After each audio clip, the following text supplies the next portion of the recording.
Emmanuel Adeyemi did not look like a man who owned anything. That was the point.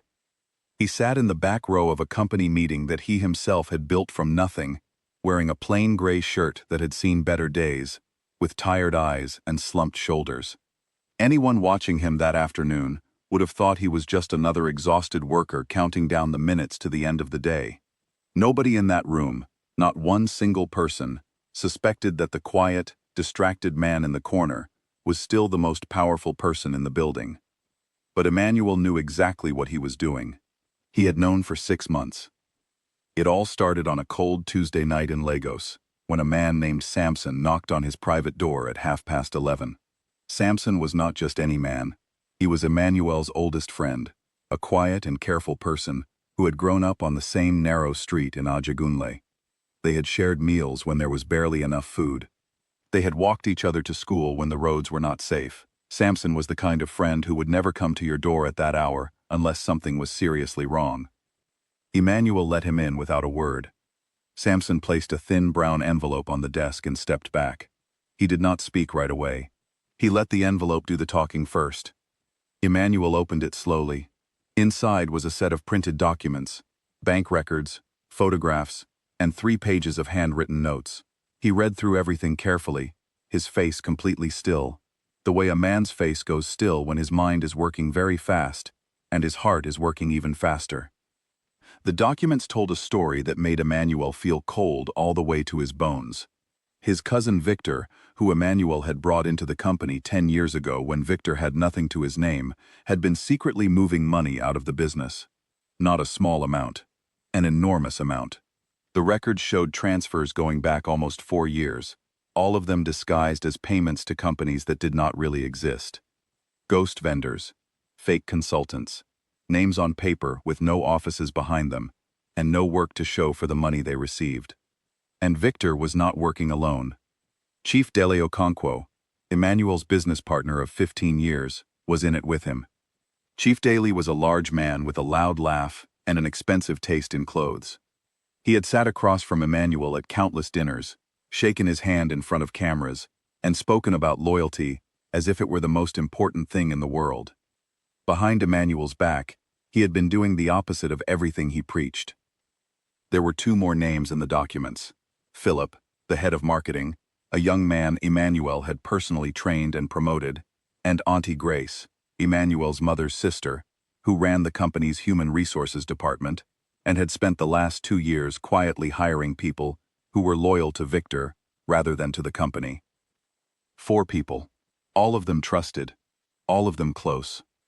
Emmanuel set the papers down and was quiet for a very long time. Samson finally spoke. He said he had more information. He said the 4 of them were planning something bigger than stealing money. They were working with a rival company called Celestial Holdings. They were going to take over Emmanuel's entire company and remove him from his own business. The plan was already moving forward. They were simply waiting for the right moment. Emmanuel looked at his oldest friend and asked one question. How long do I have before they make their move? Samson said he believed they would act within 6 months. Emmanuel nodded. Then he asked Samson to sit down, because what he was about to say required a clear head and a calm room. He told Samson his plan. He was not going to confront anyone. He was not going to fire anyone. He was not going to call the police yet, or speak to his lawyers in the morning. He was going to do something that most people would consider impossible. He was going to pretend to be a man who was falling apart. He was going to let his enemies believe they had already won, and in doing so, he was going to get them to show every single card in their hands. Samson stared at him for a long moment. You want to pretend to be weak, Samson said. I want to pretend to be finished, Emmanuel replied.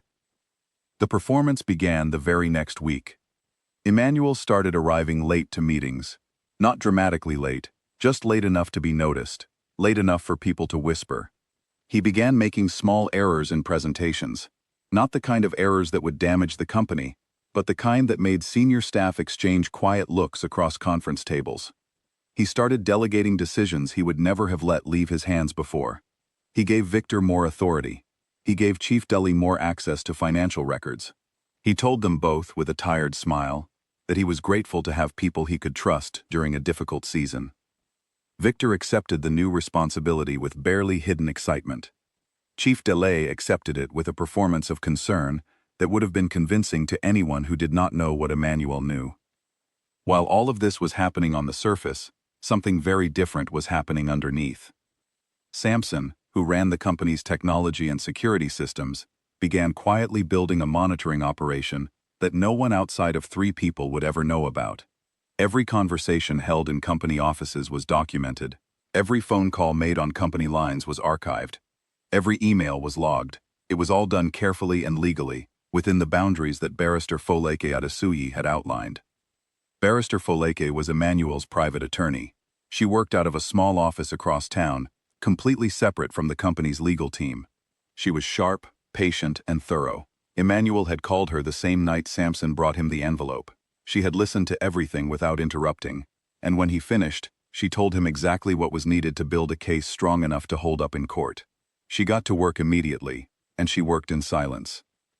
The third person Emmanuel brought into his quiet circle was Dr. Kwame Asante, a forensic accountant from London who flew into Lagos on a private arrangement and checked into a small hotel under a different name. Dr. Kwame spent the following weeks going through financial records that Samson provided him, reconstructing every suspicious transaction from the beginning. He worked 12-hour days. He built a complete and detailed picture of exactly where the money had gone, how much had been taken, and who had authorized each movement. By the time 3 months had passed, Emmanuel's 3 allies had built something remarkable. They had a financial case that covered 4 years and traced every naira of stolen funds. They had audio recordings of Victor speaking openly about his plans with Chief Delay. They had documented evidence of Philip passing company information to Celestial Holdings. They had hiring records showing exactly how Auntie Grace had reshaped the company's staff in favor of the people conspiring against it. And Emmanuel kept playing his role. There was one evening that tested him more than any other. It was a shareholder dinner at a hotel in Victoria Island. Emmanuel attended looking tired, as he always did those days. Victor sat near the head of the table and at one point made a comment in front of the entire gathering. A remark about how leadership requires energy, said with a pointed look in Emmanuel's direction. People at the table looked uncomfortable. Some laughed politely. Victor smiled. Emmanuel smiled back. He said something self-deprecating and let the moment pass. Later that night, sitting alone in his car outside the hotel, he sat very still for almost 10 minutes. Then he started the engine and drove home. He told himself what he had told himself every day for months. The moment to speak would come, but it had to be the right moment, with everything in place, with nowhere for any of them to run. That moment was getting closer. In the 5th month, Victor began his final preparations. He quietly approached 3 members of the company's board of directors, men who had been carefully cultivated by Chief Delay over the previous year through small favors, expensive gifts, and whispered suggestions that Emmanuel was no longer capable of leading the company. These 3 men were not bad people.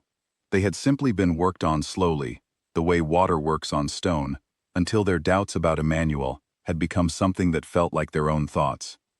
Victor told them the time had come for a change of leadership. He told them Emmanuel was burning out.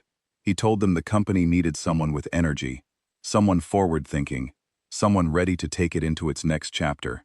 He said this with great seriousness and great warmth, the way a person speaks when they have rehearsed something many times until it sounds completely natural. The 3 board members agreed to support a formal vote to remove Emmanuel as chief executive. The meeting was scheduled. The agenda was circulated the evening before. It listed one item, a review of CEO performance and leadership capacity. Emmanuel received the notification at 7:14 in the evening. He read it once, set his phone on the table, and called Barrister Foleke. He said one word: tomorrow. She said she would be ready. The next morning, Emmanuel dressed carefully. He chose a simple but well-fitted suit, the kind he used to wear before he started performing exhaustion. He arrived at the office building 40 minutes before the meeting was scheduled to begin and went quietly to a side room where Samson, Barrister Foleke, and Dr. Kwame were already waiting. 2 officers from Nigeria's Economic and Financial Crimes Commission were with them. Everyone was calm. Everyone knew exactly what was about to happen. Emmanuel shook each person's hand. Then he walked into the boardroom alone.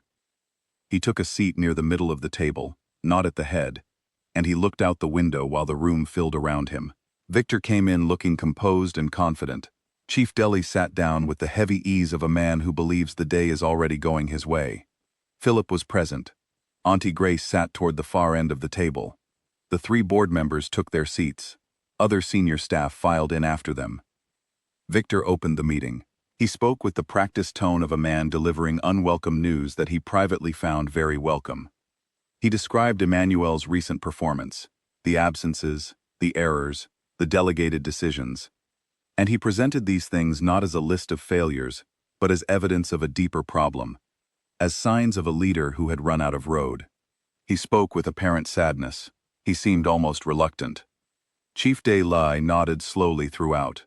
The 3 board members watched with careful expressions. Emmanuel did not speak. He sat with his hands flat on the table and looked at Victor with a quiet attention that nobody in the room could quite read. Victor finished his presentation and proposed the vote. Chief Deli seconded it without hesitation. The room held its breath.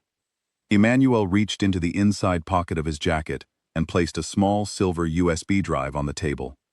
He pushed it gently toward the center, the way you might push a piece on a board game.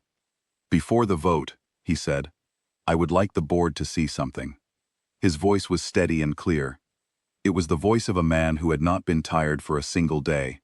He nodded toward the screen at the far end of the room.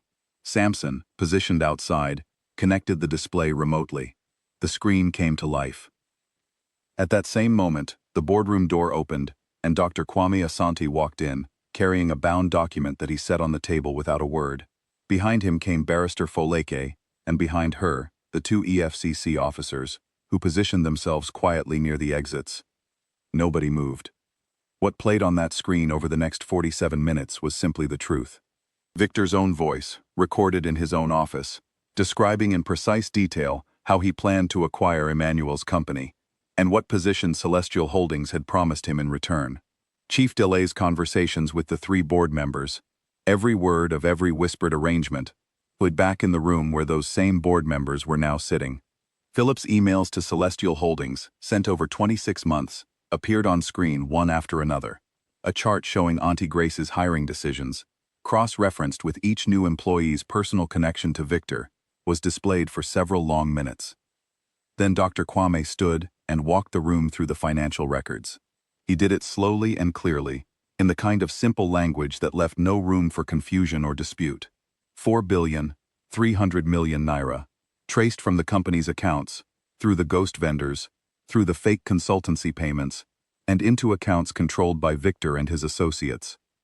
Every single naira accounted for. When Dr. Kwame sat down, the room was completely silent. One of the 3 board members asked, in a very quiet voice, if he could step outside. The EFCC officer near the door looked at him gently and said that it would be better if everyone remained seated for now. Victor opened his mouth twice.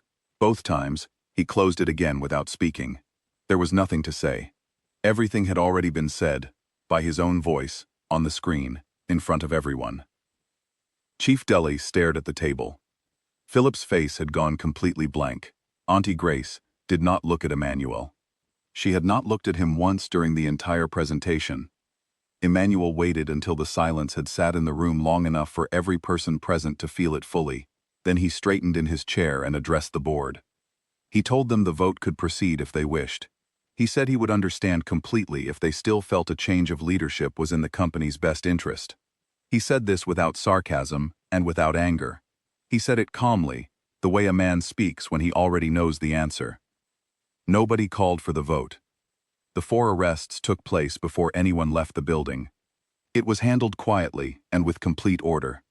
Victor walked out between the 2 officers with a face that had lost all of its earlier confidence. Chief Deli moved slowly, like a man much older than his age. Philip and Auntie Grace followed. The trial took 14 months. All 4 were convicted. Victor received 12 years. Chief Deli, who chose to cooperate fully with the prosecution, received 7. Philip and Auntie Grace each received 5 years and were ordered to repay their share of the stolen funds. Celestial Holdings, which had knowingly received stolen intellectual property from Philip, settled a civil case out of court for a sum that was reported to be well above $4 million US. Emmanuel gave one interview in the weeks after the convictions. The journalist who spoke to him said he seemed different from how most people had described him in recent years. More relaxed, more open, lighter in a way that was hard to define. She asked him how he had managed to stay composed for 6 months, while being publicly looked down upon by people he had trusted with his life and his work. He was quiet for a moment before he answered. He said that when you know who you are, other people's opinions of you become something you can use, rather than something that hurts you. He said that staying silent when every part of you wants to speak is one of the hardest things a person can do. But he also said it is one of the most powerful. He said he had learned something in those 6 months that no business school and no amount of success had ever taught him. He said the real measure of a person is not what they do when they are respected and celebrated. The real measure is what they choose to do when they are underestimated and overlooked, when the room has already decided that they do not matter. He said that in those moments, most people react, they defend themselves, they argue, they let the anger out before the time is right. He said he had chosen to wait. The journalist asked him if he had ever doubted himself during those 6 months. If there was ever a moment when he wondered if the plan would work, or if the pain of the performance was more than it was worth. Emmanuel smiled. It was the kind of smile that takes a long time to earn. Every single day, he said. But doubt is not the same as weakness. Doubt means you are paying attention. I just made sure my patience was stronger than my doubt. He returned to the company the following Monday and walked through the front doors the same way he had walked through them for more than 20 years. The staff who were there that morning said he looked like himself again, steady, present, and completely at ease. The company posted its highest earnings in history that year. And Emmanuel Adeyemi, the boy from Ajagunle, who had built everything with his own hands, never again made the mistake of measuring a person's loyalty by how close they stood to him. He measured it instead by what they chose to do when they thought no one was watching. That, he would later say, was the only test that ever told the truth.